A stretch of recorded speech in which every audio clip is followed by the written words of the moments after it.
contrição, né? Podemos ver muitas coisas que acontecem realmente no avivamento. O avivamento, ele sempre envolve muito sofrimento. É muito jejum, muita oração, muita entrega a Deus.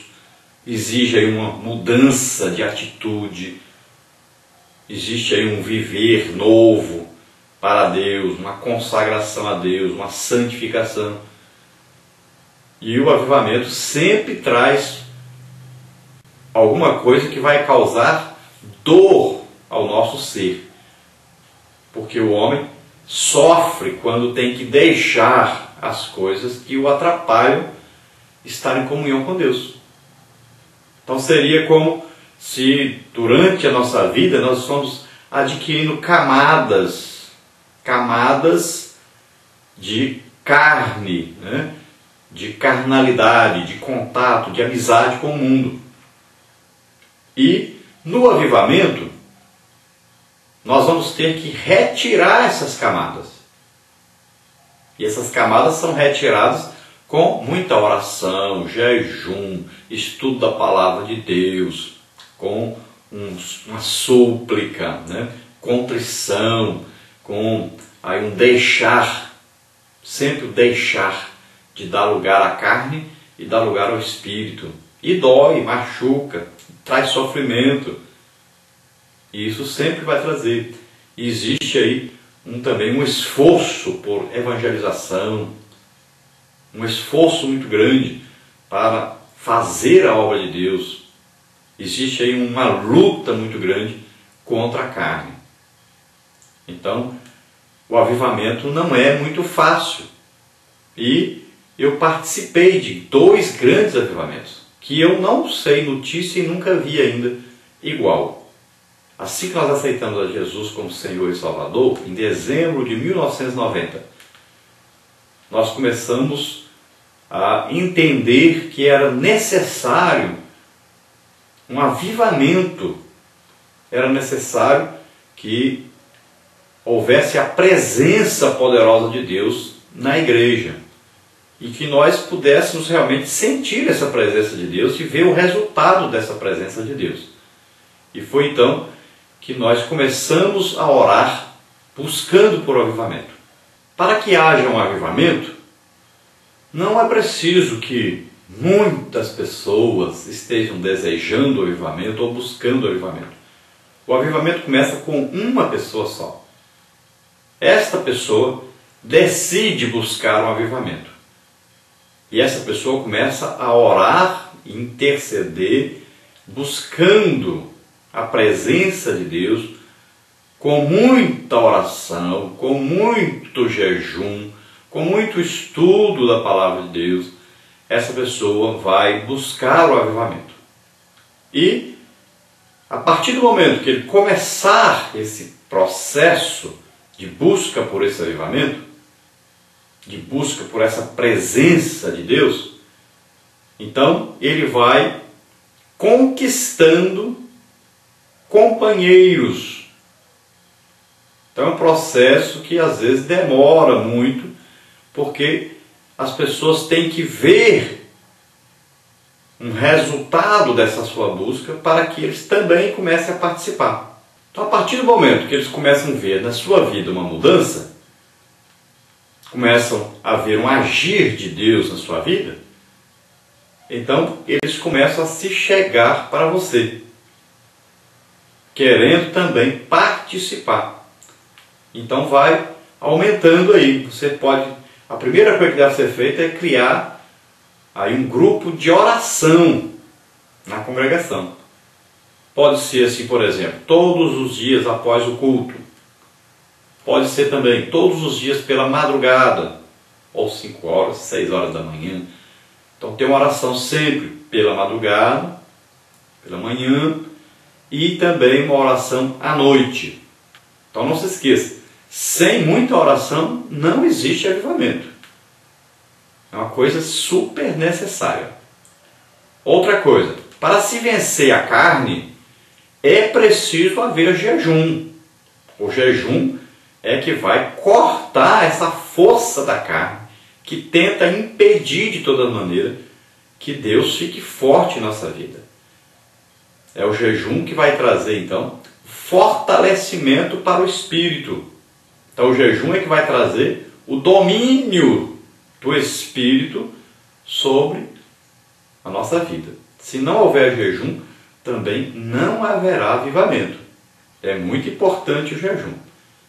E nós não fazemos jejum para conquistar Deus ou convencer Deus de alguma coisa. Não, o jejum é benefício nosso.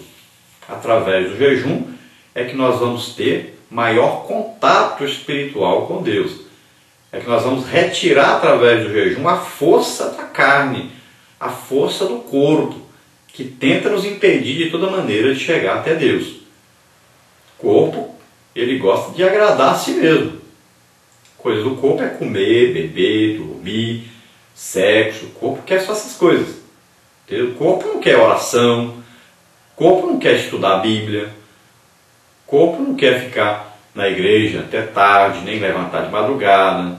O corpo não quer nada com coisa espiritual. Então ele tem que ser dominado. É um poder da carne que existe no corpo e que tenta, de todas as maneiras, agradar a si próprio. E nunca visando ir para o céu. O corpo não é feito de céu. O corpo é feito do pó da terra. E o desejo dele é ficar aqui. E tudo que existe aqui é que ele agrada a ele. Então, o espírito deve ser fortalecido com a oração. E o espírito sendo fortalecido com a oração e o corpo ficando fraco pelo jejum, então o espírito ficará mais forte. E a alma? A alma é onde nós temos o poder da decisão. A alma que comanda para onde nós vamos, ou para o espírito ou para o corpo. Então a alma tem que ser fortalecida diariamente pelo estudo da palavra de Deus. É assim que funciona. Por isso que existem poucos avivamentos. Porque muitas vezes a pessoa vai estudar muito a palavra de Deus. Não acontece avivamento só assim. Ou às vezes outros vão orar muito, oram, mas não vem avivamento. Às vezes outros também vão para o jejum. Não existe avivamento. Só existe avivamento com essas três coisas funcionando. Tem que estar havendo jejum, oração e muito estudo da palavra de Deus. Então é assim que vem o avivamento. Aí através dessas três coisas virão as outras coisas naturalmente, ou seja, espiritualmente. Vão acontecer outras coisas. Então nós podemos citar aí algumas coisas que acontecem no avivamento. Primeira coisa então, sempre jejum, oração, mas uma oração por prazer, com alegria. Você se levanta pela madrugada desejoso de orar, com prazer de orar, de buscar a face do Senhor, de conversar com o Senhor, de confiar no Espírito Santo. E para haver um avivamento, é necessário orar muito em línguas, porque você orando em línguas, você estará orando bem. O apóstolo Paulo diz que quem ora em línguas, ora bem. Outra coisa, quem ora em línguas, edifica-se a si mesmo. E outra coisa, quem fala em línguas, fala diretamente com Deus e ninguém o entende. Então ele fala de mistérios com Deus. Então é preciso um grupo de oração de pessoas que são batizadas com o Espírito Santo. Foi assim que aconteceu esses dois avivamentos e grandes avivamentos em nossas congregações. Através, então, de grupos de oração, começando com uma pessoa e depois passando para outros que vão ajudar. Todos orando muito em línguas. Então todos em jejum, todos no mesmo propósito de busca de avivamento, todos estudando muito a palavra de Deus. Nós tínhamos muito maratonas bíblicas, né? Fazíamos aquele estudo de um livro da Bíblia e todos estudando aquele mesmo livro. Depois tinha ali aquelas gincanas, né? De grupos respondendo perguntas dentro daquele livro. Isso estimula então muito a leitura da palavra de Deus, o estudo realmente da palavra de Deus e o aprendizado. Então, tínhamos muito maratonas e tínhamos aí 90% de presença então na escola bíblica dominical, nos cultos de doutrina. Então o estudo da palavra de Deus foi muito desenvolvido e buscado esse estudo. Então tínhamos a oração, tínhamos muito estudo da palavra de Deus, muito jejum. E isso vem trazendo um resultado. O primeiro resultado que isso vai trazendo é uma santificação, ou seja, uma mudança de dentro para fora.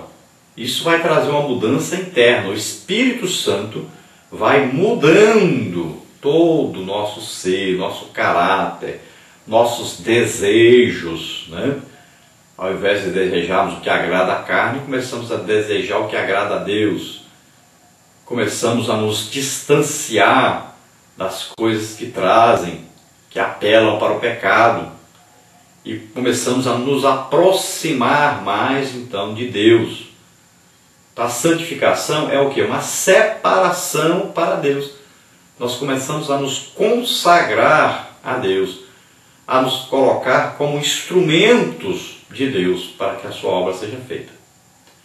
Depois o que ocorre também é que vem um desejo muito grande de evangelizar, de ganhar almas. É uma resposta do nosso ser ao chamado de Deus para que nós possamos ganhar almas. Então vem um resultado aí, um desejo muito grande de evangelizar, de falar de Jesus para todas as pessoas, de ganharmos almas. Aí nós começamos a visitar hospitais, visitar os colégios, visitar as prisões, visitar aqueles que estão necessitados, visitar os que estão doentes, visitar aqueles que estão drogados, aqueles que vivem na prostituição. Nós começamos a levar o Evangelho a todas essas pessoas. Então causa em nós um profundo desejo de ganhar almas. E então começa a haver um grande desejo de louvar a Deus pelos seus feitos. Então começa a haver aí umas manifestações de Deus e você sente um desejo de louvar a Deus, de agradecer a Deus pelas almas que estão sendo salvas, né? Pelas curas, pelos milagres que começam a acontecer. Agora, esse louvor é um louvor diferente do que nós vemos hoje. É um louvor baseado na palavra de Deus. Então é um louvor que nos vai levar à adoração, nos conduz à adoração. Esse é o legítimo louvor. O legítimo louvor é aquele que nos conduz à adoração. Nos conduz a nos entregarmos totalmente a Deus para que Ele seja engrandecido, para que Ele seja louvado, para que o seu nome seja conhecido de todas as pessoas, sempre visando que o Pai seja glorificado. Então Jesus, tudo que Ele fazia para que o Pai fosse glorificado, para que o Pai fosse exaltado, fosse louvado. Então é isso que acontece. Você começa agora a ter um profundo desejo de que o Pai seja louvado, adorado, engrandecido por todas as pessoas. Não é desejo que você apareça, que você ganhe dinheiro, não é desejo que você tenha aí muitos seguidores, ou que você tenha aí fama, nada disso. O desejo é para que o Pai seja engrandecido, sempre isso. E o desejo para que Jesus Cristo seja conhecido como Salvador. O desejo de que o Espírito Santo tenha primazia, tenha controle sobre nós, sobre a obra que Deus está fazendo através de nós. Então existe muito isso. E aí então vem a legítima adoração. E na adoração, a adoração ela envolve uma entrega total de nossa própria vida, de tudo que somos e que temos nas mãos de Deus. A adoração traz essa profunda entrega. Você começa então a ver que você não é dono de nada, que você não é senhor de nada, que você não é você que comanda,